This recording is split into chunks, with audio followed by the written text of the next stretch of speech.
I brought in a big plastic bucket filled with first-run issues of the Teenage Mutant Ninja Turtles from '84 to some stuff in the early '90s. We could only choose a few items.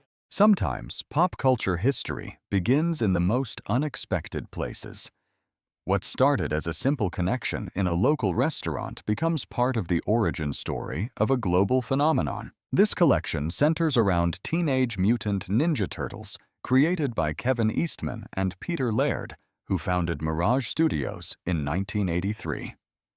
The first issue, released in 1984, became an immediate success and quickly expanded into television games and film. One of the key pieces here is a first edition, first printing of issue number 1, one of the most important books in modern comic collecting. Equally compelling is an early drawing attributed to Kevin Eastman, likely one of the earliest depictions of Leonardo, already showing a confident and recognizable style. A particularly rare item is a staff t-shirt from the Orchid restaurant featuring original artwork by Kevin Eastman and dated 1984. Items like this are extremely scarce, especially when signed and directly tied to the artist's early career. What makes this group even more significant is the personal connection. Early support, including financial help for printing, played a role in bringing the first issues to life. If this was to go to auction, I'd put a conservative estimate of around $800, maybe $1,000. This, on the other hand, is great. It's a really early depiction, and the earlier, the better. If this was to go to auction, we put an estimate of $40,000 to $60,000 on it. Whoa. Radical, man. I mean, it can't make up for the memories, but that's crazy.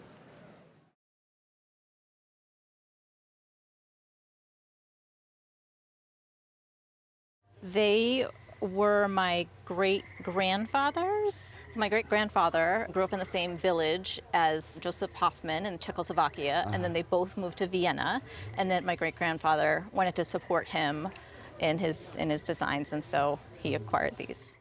These pieces are associated with Joseph Hoffmann, one of the leading figures of the Wiener Werkstätte, a design collective founded in 1903 in Vienna. Hoffmann was born in 1870 and trained as an architect, but his influence extended across furniture, metalwork, glass, and textiles. The Wiener Werkstätte brought together artists and craftsmen to create unified works of art, and these objects reflect that philosophy.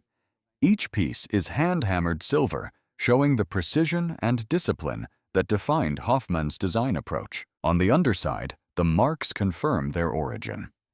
You have the Wiener Werkstätte mark Hoffmann's initials and the maker's mark of the craftsman who executed the work. The number 900 silver indicates a high silver content slightly below sterling, but still of excellent quality. Dating to around 1910 to 1915, these pieces come from the height of the Wiener Werkstätte, a period considered one of the most influential in early 20th century design. Whether used as decorative vessels or as cash pots, they represent a perfect balance between function and modernist form. I think a retail replacement value for them would be in the $30,000 to $50,000 range. Are you serious? Yeah. Oh my God. Wow, I had no idea. Holy cow. I should probably I should probably take better care of them, keep them better. Wow. Oh my God. That's amazing. Thank you so much.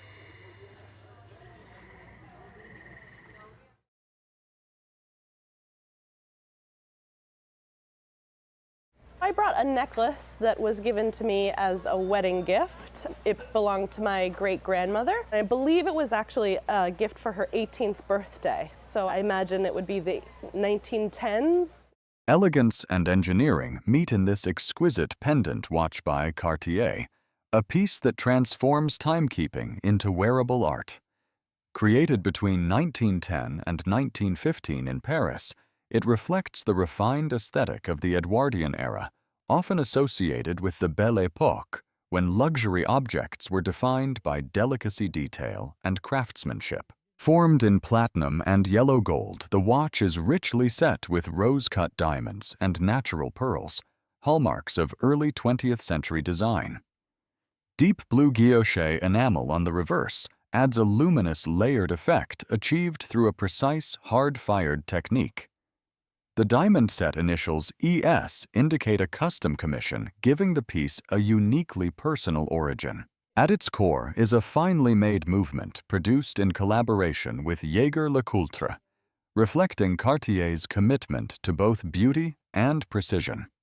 Every surface, every detail reveals a level of artistry that defines the house at its peak. Preserved with its original presentation case, it remains a rare expression of craftsmanship and legacy.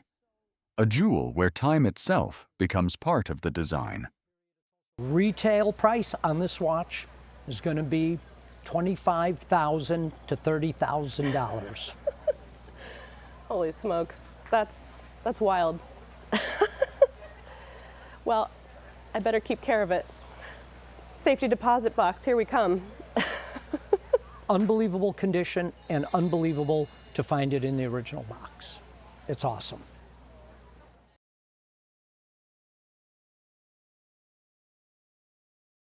My great-grandfather purchased it at a flea market for $1 in South Paris, Maine, in the 1920s. Some of the most important historical objects begin with the simplest stories. A $1 flea market find can sometimes carry centuries of history within it. What you have here is a Dutch flintlock musket likely dating to around 1735 to 1745. Unlike earlier examples that featured iron fittings, this one has a brass butt plate and trigger guard, indicating a slightly later production within that early period. The Netherlands was one of the largest sources of firearms in the 18th century, even before the rise of the Birmingham gun trade in England. While often compared to the British Brown Bess musket firearms like this, actually influenced those later designs. In many ways, Dutch gunmakers were ahead in developing these military patterns. What makes this example especially significant is the marking on the barrel indicating South Carolina.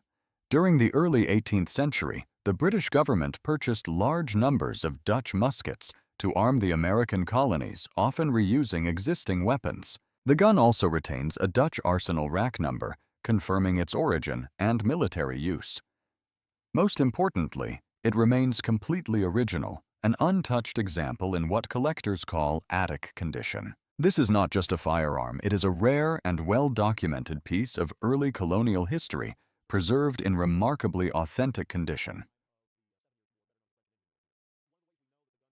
I would probably insure it in the range of $30,000 to $35,000. It's an incredibly difficult gun to replace. There are only a handful of known examples, and this is the best marked one I have seen. Wow, really? It's just everything that makes my heart go aflutter when I see just a wonderful piece of history like this.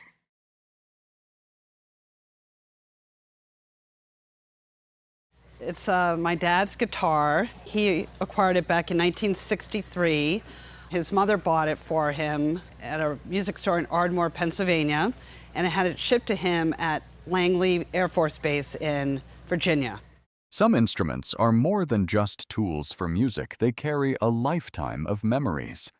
This guitar is one of those rare pieces where history, craftsmanship, and personal story come together. This is a 1963 Martin D. 28, one of the most iconic acoustic guitars ever made by the Martin Guitar Company. Known as the Dreadnought, this large body design has been the standard for bluegrass and folk music since the 1930s. Founded in 1833, Martin Guitar Company moved from Germany to New York City and later to Nazareth, Pennsylvania, where it remains today. The D28 became their flagship model, prized for its powerful sound and reliability. The construction is classic. A spruce-top Brazilian rosewood back and sides and a mahogany neck. The use of Brazilian rosewood is especially significant as it is now rare and protected, making vintage examples highly desirable. The condition is remarkable, nearly mint, with its original case still intact. One technical issue is the need for a neck reset, a common adjustment for guitars of this era. This guitar today, that retail, would bring between $12,000 and $12,500. Wow. No way. Yeah, no, really. Holy. Wow. I am shocked. It's really one of the nicest D28s I've ever seen. So, No, come on. yeah, beautiful. Oh, he's going to be so excited.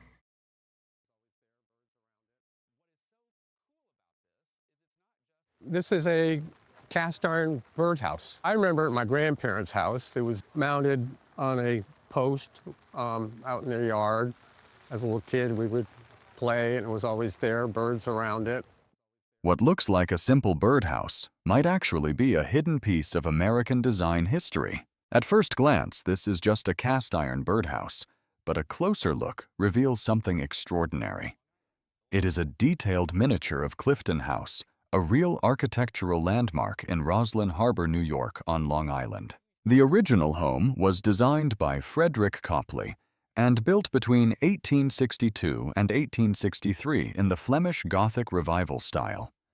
Just a few years later, in 1868, the Miller Iron Company of Providence, Rhode Island, created this scaled version, confirmed by the patent 1868 mark. Originally produced in plain cast iron, the painted finish seen today was added later, likely in the early 20th century. While not original, it reflects period taste and adds visual appeal. One of the rarest features is the openwork base designed to mount the birdhouse on a pole outdoors. Very few surviving examples still retain this detail. Despite minor losses, the condition is remarkable for a piece of this age. In fact, similar examples can be found in major institutions like the Cooper Hewitt Smithsonian Design Museum and the Metropolitan Museum of Art. This is not just a decorative object. It is a rare piece of American Gothic revival. Decorative art blending architecture craftsmanship and history into one collectible form. I would advise you to insure it for $12,000. Wow. Really? I will definitely do that. Always been a dream to be here, so that's awesome. Thank you.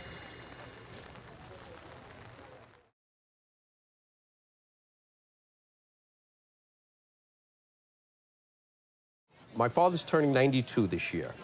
He has had this vase since he was a kid. And the story he tells is that his aunt came to this country from Ireland and got a job as a housekeeper in one of the North Shore Long Island estates. Hidden away for decades, this vase reveals a quiet brilliance rooted in one of America's most celebrated glassmakers. Created by Tiffany Studios around 1910 to 1911 in Corona, Queens, it belongs to the innovative category of paperweight glass, a technique that marked a major advancement in decorative glassmaking at the time. More specifically, this is a reactive paperweight glass vase, a complex variation that changes appearance depending on light. Under reflected light, it shows deep blues and soft swirling tones, while transmitted light would reveal an entirely different palette. This optical transformation is achieved by encasing intricate decoration within layers of molten glass, creating a rich three-dimensional effect. The design features delicate leaves and vines with hints of floral forms suspended beneath the surface. This layered construction, derived from traditional paperweight techniques, gives the piece both depth and movement. Subtle imperfections, such as small blisters and a burst bubble, are part of the original manufacturing process, adding authenticity while slightly influencing condition. Elegant and technically sophisticated, it reflects the peak of early 20th century American art glass, a striking example of Tiffany's innovation and enduring beauty. I would have put a retail value of $10,000 to $15,000. Really? Okay. Oh, very nice. Yeah, that's take it out of the closet. For insurance, maybe $20,000. Okay.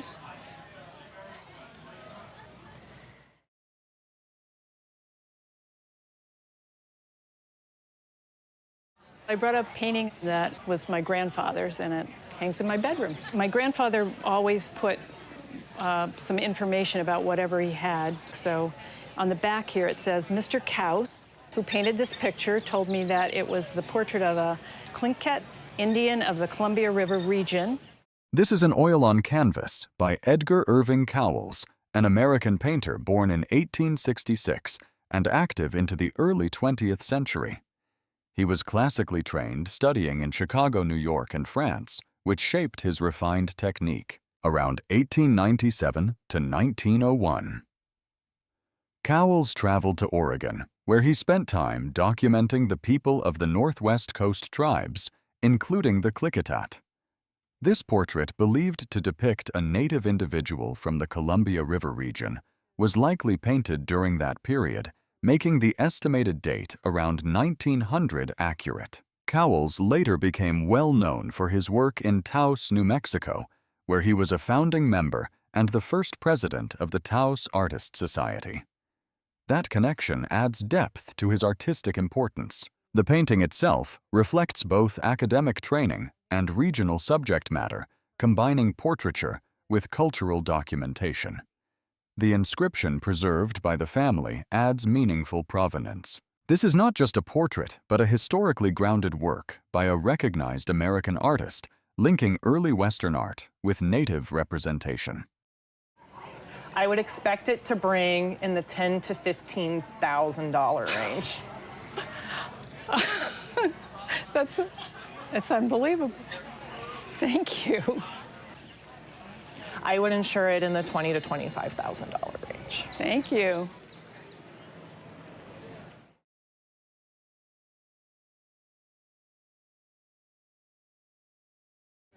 As far as I know, this is a model 1777, second model Brown Bess that came from Dover, New Hampshire, with the pouch. And as far as I know, it's pretty much untouched. How'd you get it? I saw it hanging on the wall of an older couple. Forged for war, but preserved by time, this musket carries the imprint of an entire military system, identified as a pattern. 1777.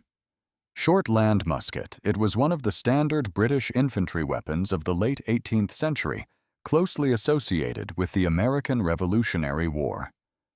Rather than being crafted by a single maker, it was assembled through a network of specialists, each responsible for components such as the barrel lock and brass fittings, reflecting the organized production methods of the period. Its appeal lies in both condition and detail. The original browned surface remains intact, untouched by later cleaning, allowing the musket to retain its authentic aged character. Regimental markings bring it firmly into focus. The barrel is stamped 65th Regiment, while the brass wrist plate reads F34, indicating Company F and an individual rack number. These marks transform it from a standard weapon into a documented piece of military history. The set is further enhanced by its accompanying items. A period cartridge box, likely dating from the years after the Revolutionary War into the early 19th century, still holds 24 cartridge loops. The bayonet, marked L-wine for light infantry, adds another layer of distinction, linking it to more mobile and specialized troops. Complete and remarkably well preserved, this grouping offers a direct and tangible link to 18th century warfare. A rare survival of function, identity, and history in one form. But we would put an auction estimate on all of it in the $10,000 to $15,000 range. Definitely way more than what you paid for it. Well, thank you very much. Well, thank you for bringing it in.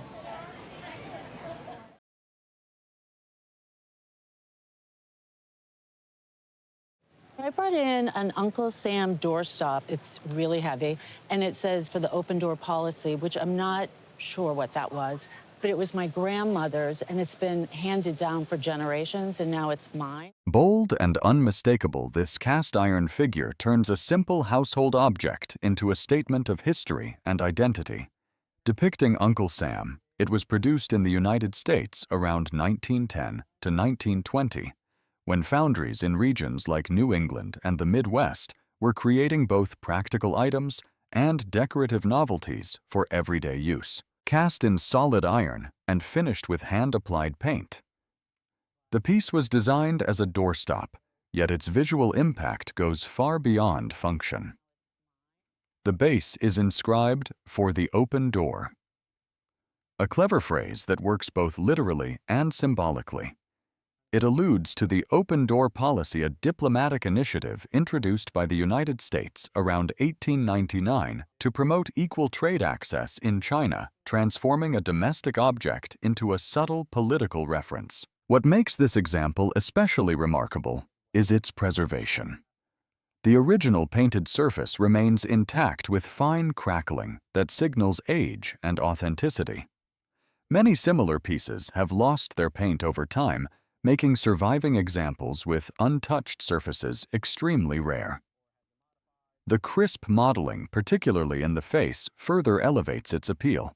Functional, symbolic, and scarce, it stands as a striking piece of American folk design, a rare object where history and artistry meet. A conservative auction estimate would be from $10,000 to $15,000. Wow. Okay. And the Go Uncle Sam.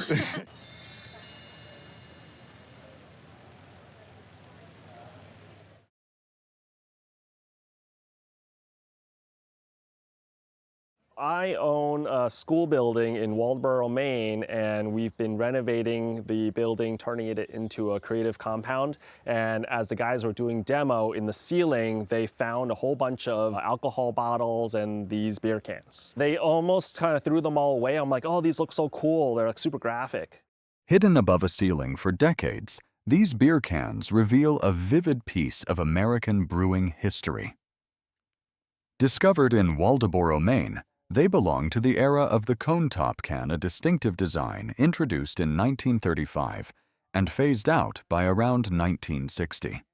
Its bottle-like shape made it familiar and practical at a time when canned beer was still new. These examples were produced by the Croft Brewing Company of Boston, Massachusetts, a brewery that operated from 1934 to 1952 during the surge of activity following the end of Prohibition. The stock ale design stands out with bold graphics, influenced by Art Deco, making it especially appealing to collectors. What truly sets this group apart is condition. Found indoors, the colors remain vibrant with minimal oxidation, a rarity for cans over 80 years old. Even with minor dents and wear, they retain exceptional visual strength. Graphic, historic, and unexpectedly rare, they turn everyday packaging into collectible art. A striking survival from America's post-Prohibition era. It would easily be $10,000 to $15,000 for the collection. Amazing. That could help pay for the renovation. Oh, wow. Amazing. So surprised? Yeah, so crazy. I thought it was going to be like, I don't know, like $100.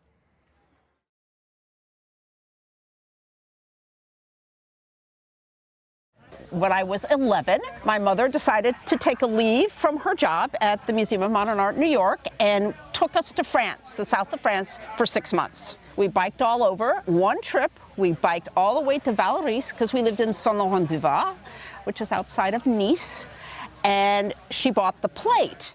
Late in life, when most artists slow down, Pablo Picasso was still reinventing his language through clay. This glazed ceramic plate, created in 1963 at the Madura studio in the south of France, captures that restless energy. Part of a series known as Visage, meaning face, it reflects Picasso's fascination with reducing the human form into bold, expressive lines. By the time he designed this piece, Picasso was 82 years old, yet his creativity remained remarkably active.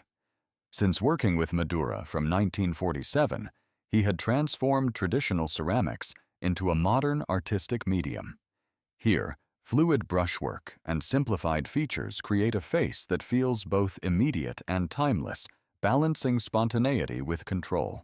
This example comes from an edition of 150, considered a relatively small production for Picasso ceramics.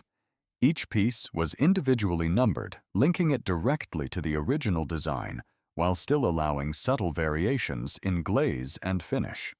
The result is a work that feels personal despite being part of a series. Vivid and expressive, it shows an artist who never stopped exploring, a lasting mark of Picasso's late creativity. It's just a period of life that I wouldn't trade for anything. And this is sort of emblematic of it. And if I were to insure this, I would probably go around $10,000. Okay.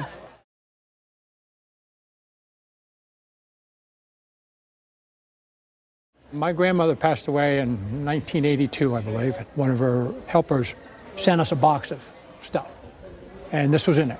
We saw one very similar to it on Antiques Roadshow many years ago. Buried for eternity, yet made to serve, this small figure carries the beliefs of an entire civilization. Known as an ushabti, it was created to accompany the dead in ancient Egypt, answering the call to labor in the afterlife. Dating to the 26th dynasty around 664 to 525 BC, during the reign of Psamtik I, it reflects a period often seen as a late renaissance of Egyptian art and culture. Formed in a classic mummiform shape, the figure wears a tripartite wig and holds agricultural tools, a hoe and flail symbols of the work it was meant to perform. A seed bag rests over the shoulder, reinforcing its role as a servant for farming duties beyond death.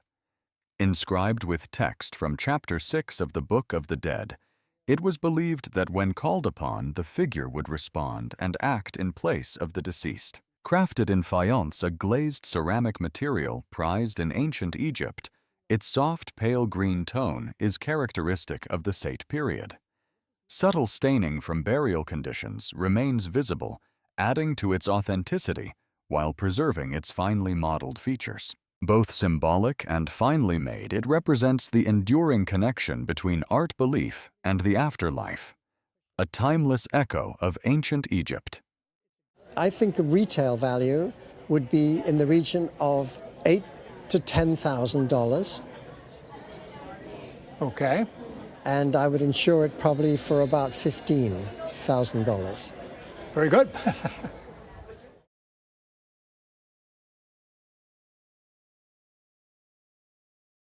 I've had it probably 15 years or so. Came from my father's basement after he was deceased, and his grandfather made it, who immigrated from Sweden into Maine with my 2-year-old grandmother.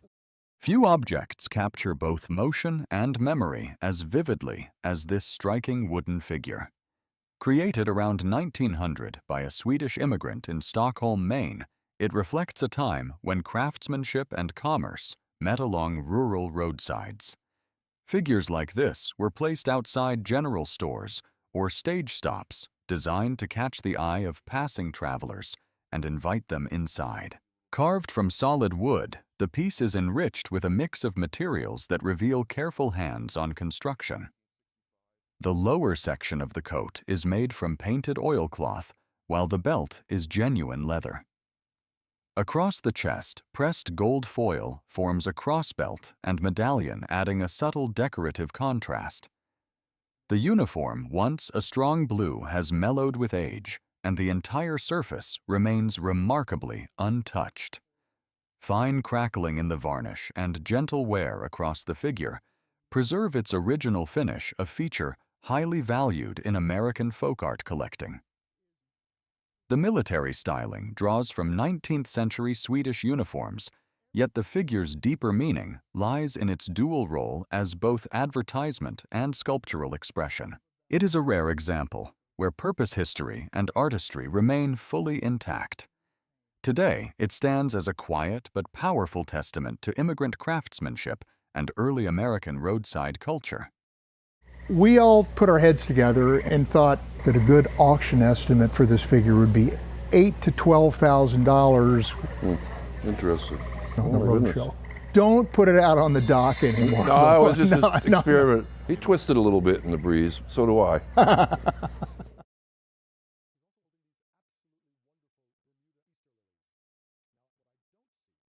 It's a gift from my father, who was a Pan Am pilot from 1940 through 1975. And he made the acquaintance of a reservation supervisor, and the guy gave him a year's worth of posters like this. When air travel was still a symbol of luxury, posters like this invited the world to dream. This 1949 Pan American Airways travel poster designed by Boris Artzybashev captures the spirit of that era with striking imagination and bold design. Known for his work with major magazines and corporations, Artzybashev brought a distinctive artistic vision to commercial advertising. The scene promotes Bermuda as an exotic escape surrounded by deep blue waters and lush greenery. The capital, Hamilton, is quietly marked while a graceful mermaid rises from the sea, blending fantasy with geography. In her hands are Bermuda Easter lilies, adding elegance and symbolic charm. Above, the Boeing 377 Stratocruiser glides across the sky, representing one of the most luxurious aircraft of its time and reinforcing the allure of flight itself. Rich in color and movement, the composition reflects a time when airlines sold not just destinations, but an entire experience. With its original margins preserved, it remains especially appealing to collectors. A vivid image of travel at its most glamorous. I would estimate this piece between $8,000 and $12,000. Seriously? Wow. If it turns out the margins aren't here and what we see is what we get, it would still be a $4,000 or $5,000 piece. Wow. Very impressive. Yeah.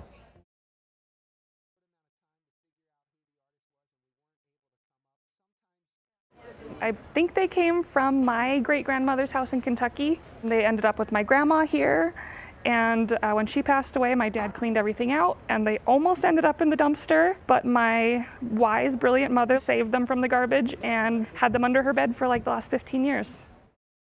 Nearly lost to time, these portraits survive as quiet witnesses to an early American past.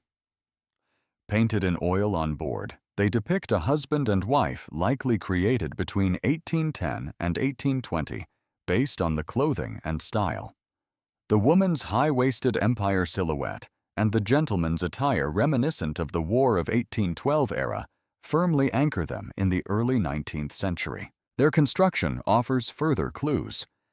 The wooden panels show a subtle greenish tone characteristic of poplar, a material commonly used in the mid-Atlantic and southern United States. This detail supports their American origin, likely from regions such as Kentucky, Alabama, or Mississippi. What makes the pair especially compelling is their remarkable condition. The surfaces remain largely untouched, preserving delicate details like the lacework on the bonnet, the pink ribbon, and the finely rendered textures of clothing and hair. The original frames appear to have been later painted, and the absence of decorative eglomized glass leaves the uneven oval edges visible, adding to their raw authenticity. Though the artist remains unknown, the craftsmanship speaks clearly. Intimate, expressive, and preserved against the odds, they offer a rare glimpse into early American portraiture. A pair that carries both history and presence. I would suggest putting an insurance value of $7,500 on the pair. Oh my goodness. It's more than I thought. Wow. Wow. Okay. They almost got thrown away. That's amazing. And when you pulled them out of the box, my heart started beating faster and I couldn't contain my excitement. I'm glad my mom was smart enough to save them.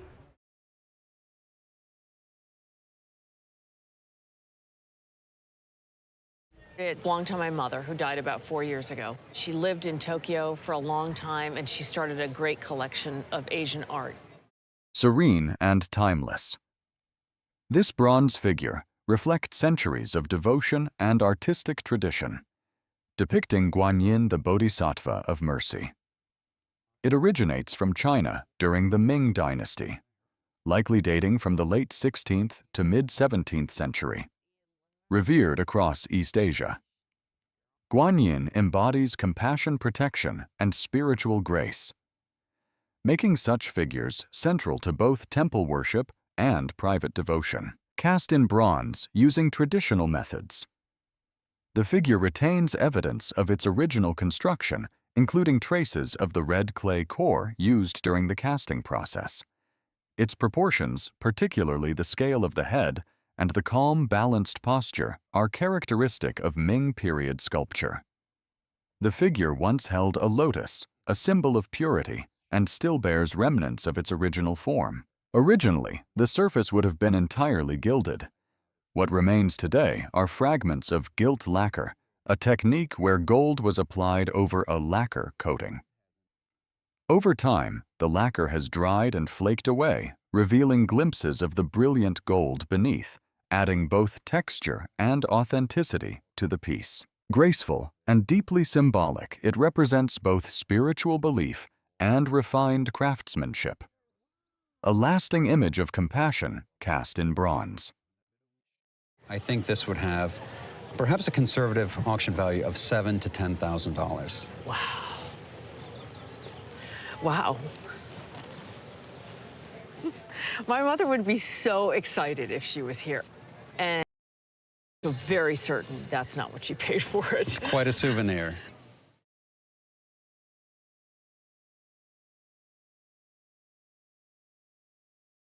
I found it in a barn in Winthrop, Maine in 1988. It was my great aunt's barn. I'd never seen anything like it, and I just fell in love with it.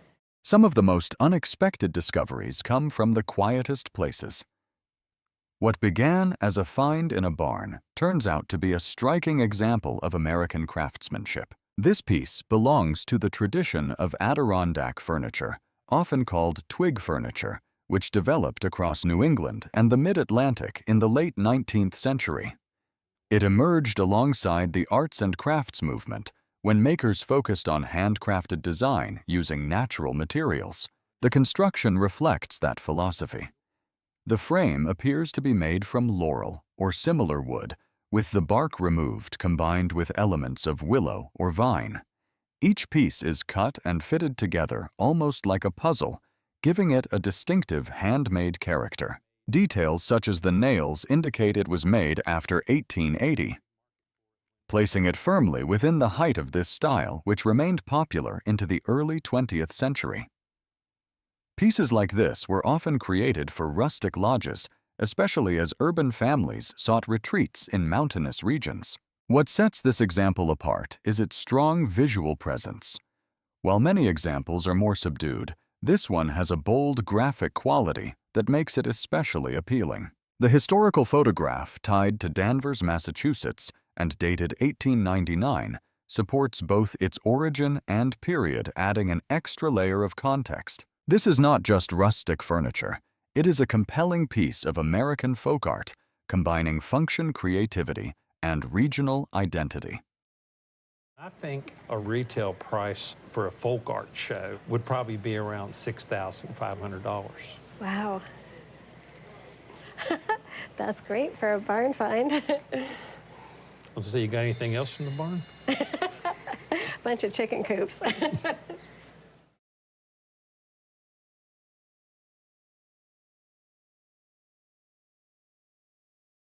I brought in a crock from 1818. It's been in the family. There was a farm at one point outside Philly that my grandfather had, and he rented out the barn and all. We had a place we could go and stay there, and whether that came from that area. Some of the most meaningful objects are the ones that have stayed within a family for generations.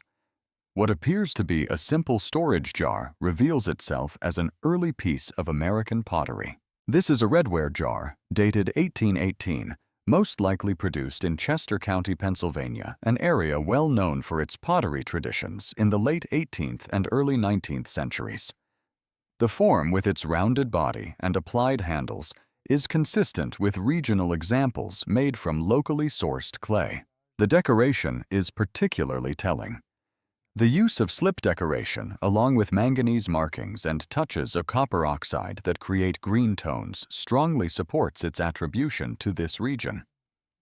While influenced by styles from Philadelphia, pieces from Chester County often show a more individual and expressive character. An unusual feature is the presence of different styles of lettering and numbering, suggesting that more than one decorator may have worked on the piece.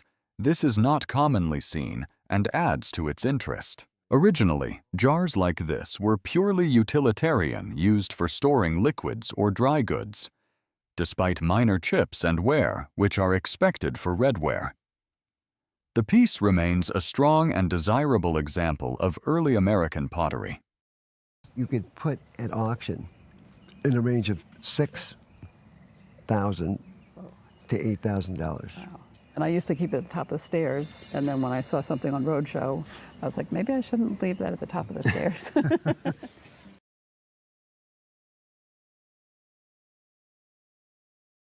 My wife and I went to a little consignment shop, and I saw this and I went, whoa, this thing, that can't be real, I didn't think, because the colors were so beautiful. Hidden behind an ordinary frame for decades, this striking image reveals a forgotten chapter of American advertising, created around 1895 to 1900. This embossed tin sign features Henry George, the influential economist and author of Progress and Poverty, whose ideas resonated deeply with working-class America during the Industrial Revolution. Produced for Hirshhorn Mack and Company in New York, the sign reflects the growing sophistication of late 19th century marketing. It was manufactured by the Tuscarora Advertising Company, a pioneering firm that helped advance printing techniques of the era. Using early offset lithography on metal, they achieved vivid color, fine detail, and durable imagery, making signs like this both eye-catching and long-lasting. The composition blends bold graphics with a recognizable public figure, appealing to a wide audience while promoting cigar branding. Its preservation is especially remarkable, having remained concealed for many years, protecting its surface and color from wear. Visually powerful and historically rich, it captures a moment when advertising technology and culture converged. A rare survivor from the golden age of American signage. I would put a conservative auction estimate on it of $4,000 to $6,000. Wow. Wow, okay. That's pretty cool.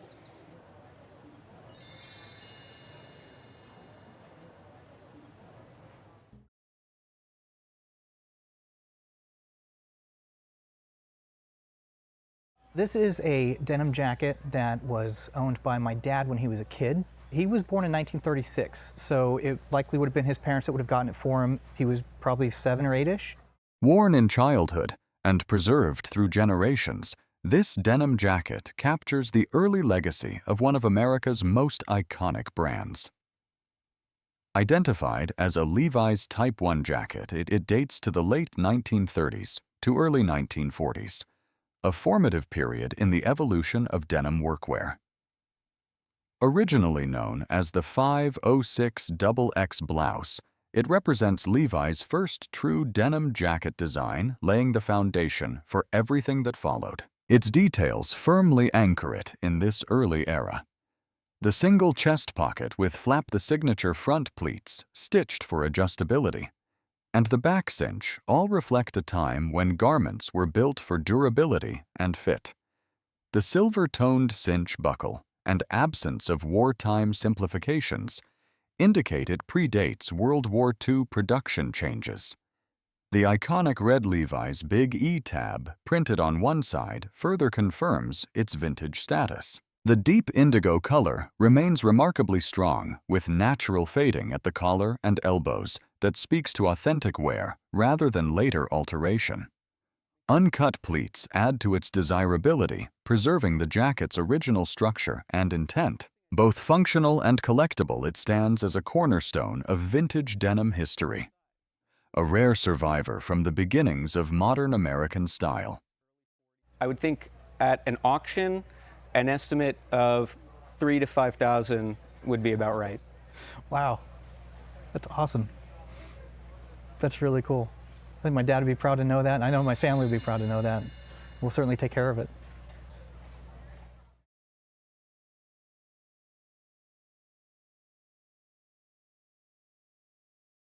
It's my wife's grandparents' clock, purchased by her grandfather. My wife remembers it always being in the house growing up. Some timepieces are valued not only for their function, but for the craftsmanship and tradition they represent. This clock is a fine example of late 19th century horology. This is a bracket clock retailed by J.E. Caldwell, a prominent name in Philadelphia, known for offering clocks of the highest quality rather than manufacturing them. The form reflects the Victorian period, dating to around 1880. The movement is particularly impressive, featuring a robust construction with few C compensation, a system designed to maintain consistent power. The dial includes several advanced features, including a strike control that allows the clock to run silent or chime on the quarter hour and hour. At the center is a regulating dial, allowing fine adjustments without accessing the pendulum, an elegant solution to changes caused by temperature variation. The case is made of mahogany richly decorated with brass mounts, including Corinthian capitals, fluted columns, and floral details. The overall design reflects a classical influence crowned by multiple finials. The inclusion of the Westminster chime associated with Big Ben, installed in 1859, helps confirm its production after that date. This is a refined and high-quality Victorian clock combining technical sophistication with decorative excellence. In a retail setting, this probably has a value of somewhere to $3,000 to $4,000. Once it's serviced, this clock should easily make somewhere in the $6,500, $7,000 price range. Oh, that's great.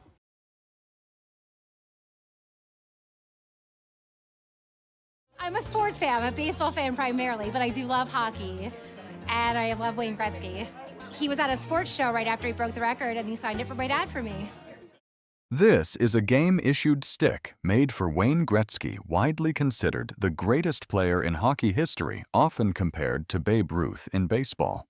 The stick was produced by Easton Sporting Goods, built to Gretzky's exact specifications, even though it was not used in an actual game. What makes this piece exceptional is the signature. It features a bold autograph from Wayne Gretzky, along with the inscription 802, marking the moment on March 23, 1994, when he surpassed Gordie Howe to become the all-time leading goal scorer in the NHL. Equally important is the provenance. A photograph showing Gretzky with the original owner's father holding the stick provides a direct historical connection, something collectors highly value. While game-issued sticks are generally less desirable than game-used sticks, this example stands apart due to its signature condition and documentation. I would estimate this between $2,000 and $3,000, and I would insure it for no less than $5,000. Wow. Yeah, that's entirely over what I thought. It's never going anywhere, and it's not going back in the closet. I will take care of it properly now. This is as good as it gets for a game-issued stick, without question. That's incredible.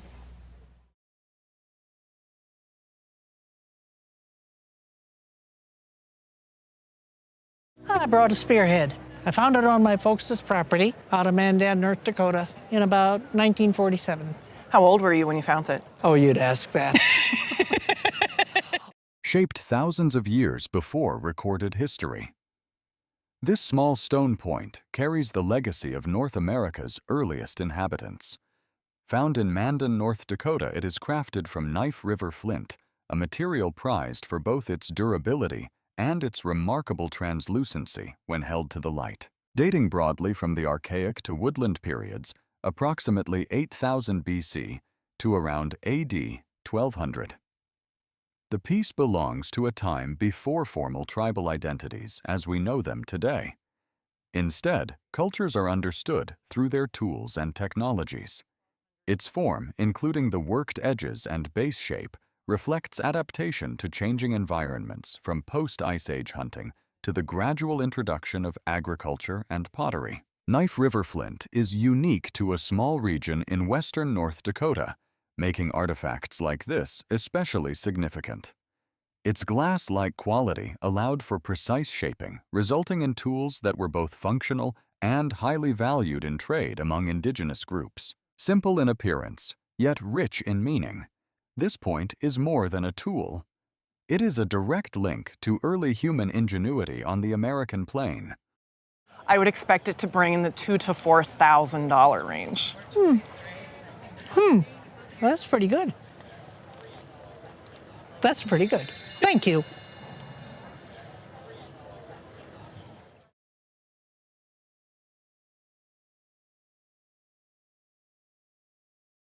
They were a gift to me from my mother-in-law and her aunt. They were from a cottage, a seaside cottage in Maine outside of Portland that I think my great-aunt-in-law got in the late 50s. Shaped by place as much as by function, these striking objects bring a piece of coastal life into the hearth. This pair of cast iron andirons formed as lobsters reflects a distinctly regional character tied to Maine, where maritime culture and daily life often influenced decorative design. Likely made in the second half of the 19th century, they were probably produced locally, possibly near Portland, Maine, using simple sand casting techniques. Their construction is direct and unrefined, created by pressing a form into sand to produce a mold before casting in iron. The result is a bold sculptural interpretation of the lobster, a symbol long associated with the region. Designed to sit permanently in a fireplace, andirons, also known as fire dogs, served both a practical role in supporting logs and a decorative one in defining the hearth. Over time, both pieces have been repaired with visible reinforcements at the rear arms. Though somewhat crude, these repairs tell their own story, suggesting they were valued enough to be preserved rather than replaced. In a good antique shop in Maine, I see them at least $2,000, possibly $2,500. Okay, great, but I love them.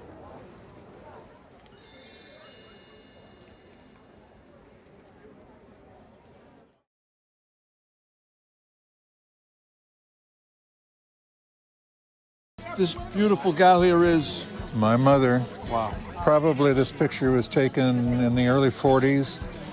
Every now and then, an object tells a story that feels almost too perfect to be true.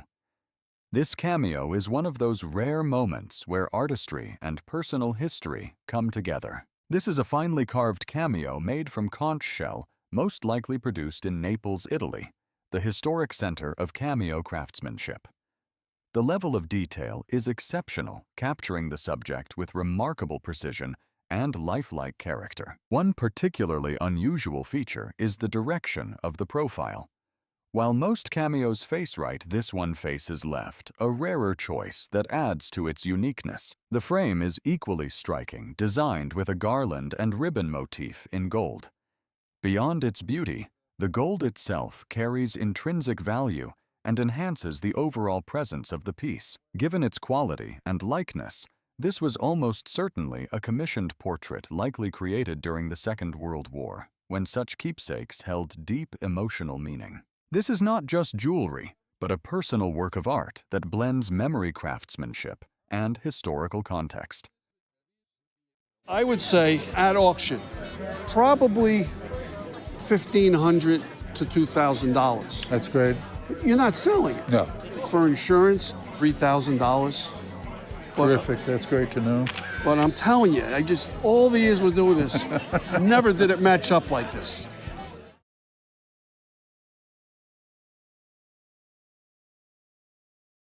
I brought in mid-century modern furniture that I inherited from my uncle. Mid-century modern design often speaks through restraint, and this pairing captures that language perfectly. The desk model 1560 by Paul McCobb was part of the planner group produced by the Winchendon Furniture Company in the 1950s, a line celebrated for bringing clean, modern design into everyday American homes. Its balanced proportions and minimal detailing reflect McCobb's focus on simplicity and function. Alongside it is the iconic DCM chair by Charles and Ray Eames, introduced in 1945 as part of their groundbreaking work with molded plywood. This example dates to about 1954 to 1960, identified by its oval shock mounts and boot glides features that place it after the earliest Evans Products Company production and within the Herman Miller era. Even with a minor backrest adjustment needed, it retains its classic sculptural form. Together, these pieces embody the clarity and innovation of mid-20th century design, a timeless expression of modern living. We would expect the desk to sell between $600 and $800. Okay. And we would expect the chair to sell at auction between $700 and $900. Okay. That's great.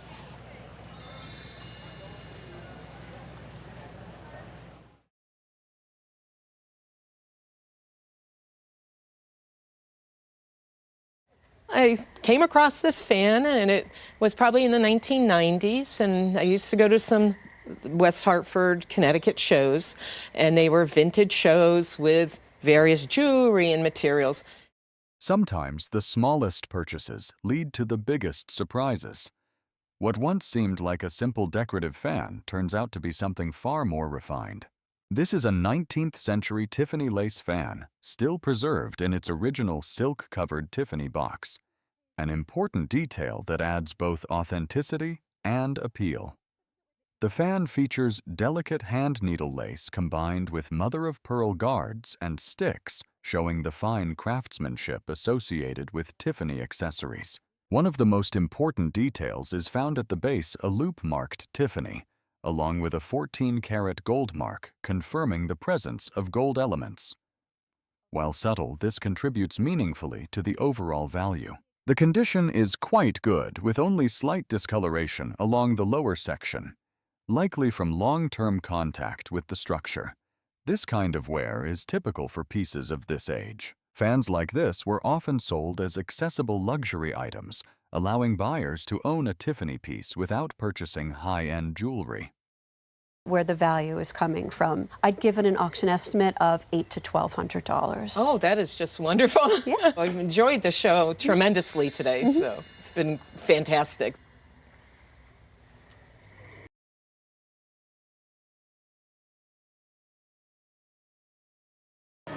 Back in 1943, my dad was in the 95th Infantry Division. They did some desert training, and he had a Saturday off. They went to the Universal Studios and sat down, and all these different movie stars went through, saw that they were military personnel, and offered to sign the menu. Sometimes the smallest keepsakes hold the biggest stories. This menu, dated November 13th, 1943, from the Universal Studios commissary, captures a vivid moment when wartime America met the golden age of Hollywood. During World War II, studios often welcomed service members offering brief escapes from the realities of war through encounters with film stars. The menu itself reflects the era's patriotic spirit. Its daily specials promote war bond efforts with phrases encouraging support for the troops, a reminder of how deeply the war effort reached into everyday life. Yet what elevates this piece beyond a simple souvenir is the remarkable collection of autographs gathered across its surface, signed by notable figures such as Donald O'Connor, Olivia de Havilland, Bette Davis, and Janet Gaynor. It preserves a rare moment of connection between soldiers and Hollywood's brightest stars. The natural fold lines only add to its authenticity, suggesting it was once carried as a personal memento. A fragile piece of paper, yet a powerful snapshot of 1943. At auction, it's about a $600 to $800 menu. Okay, great. Thank you very much.